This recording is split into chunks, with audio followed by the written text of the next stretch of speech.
ആ വീട് ശരിക്കും സെറ്റ് ഇട്ടതാണോ ഉള്ള വീടാണോ?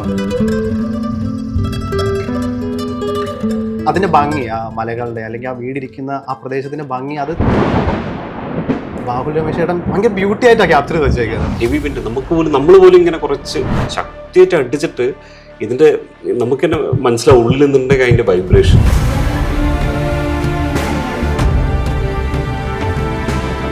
ആ ഗ്രേഡിങ് ആണെങ്കിലും ആ മോയ്സ്ചർ നിറഞ്ഞ കാട്, അതിപ്പം കിഷ്കിന്ധാഘട്ടത്തിൽ നമുക്ക് കാണാൻ പറ്റുന്ന ഒരു കാര്യമാണ്. ഇതെല്ലാം ഒരു നേരോ പാത്തിലൂടെ നമ്മൾ ഷൂട്ട് ചെയ്തതാണ്. കുറച്ച് കഴിഞ്ഞും അതിന്റെ എൻഡ് ടൈമിൽ ഫുൾ വെള്ളച്ചാട്ടം ഭയങ്കര ഹെവി. മോർണിംഗ് ആയിക്കഴിഞ്ഞാൽ ഈ റെഡ് അലേർട്ടിന്റെ സമയം കണ്ടിന്യൂസ് മഴ. രാവിലെ അപ്പൊ നമ്മൾ വിചാരിക്കും നമ്മൾ എണീക്കുമ്പോണ്ടാവും വാതിലിങ്ങനെ അടിക്കുന്നുണ്ടാവും. കാടിന്റെ സൗണ്ടും അത് SFX കറക്റ്റ് അറിയാറുണ്ട്. കാടും ആ അരുവിയും എല്ലാം നമുക്ക് ഫീൽ ചെയ്യുന്നുണ്ട് ആക്ച്വലി.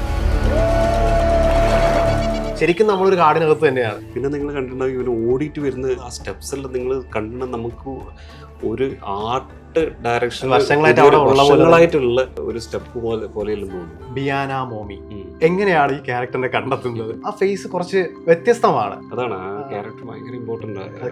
ഇപ്പം ബിയാന മോമിനെ പറ്റിയാണ് ആൾക്കാർ സംസാരിച്ചുകൊണ്ടിരിക്കുന്നത്. അവിടുത്തെ പ്രശ്നം എന്ന് പറഞ്ഞാൽ ലാംഗ്വേജസ് ആണ്. നാഗാലാൻഡില് ഇംഗ്ലീഷ് ഒഫീഷ്യൽ ലാംഗ്വേജ്, ബാക്കിയുള്ള എല്ലാ ട്രൈബൽ ലാംഗ്വേജ് ആണ്. അപ്പൊ അവർക്ക് വേറെ ഒന്നും അറിയില്ല, ഹിന്ദി അറിയില്ല. കമ്മ്യൂണിക്കേഷൻ എന്ന് പറഞ്ഞാൽ അവര് ഒരു മകനെല്ലാം കൊണ്ടുവന്നിട്ടാണ് അവരോട് നമ്മൾ കമ്മ്യൂണിക്കേറ്റ് ചെയ്യണം. 1.5 വയസ്സിന്റെ ഉള്ളിലുള്ള നായ്ക്കളാണ്. അത് 1.5 വയസ്സിന്റെ ഉള്ളിൽ നല്ല വലുപ്പവും തോന്നണം, കളറും കിട്ടണം. അപ്പൊ ഇങ്ങനത്തെ ഒരു ഇതുണ്ട്. ആക്ച്വലി ഒരു 40 എണ്ണത്തിന് ചൂസ് ചെയ്തു.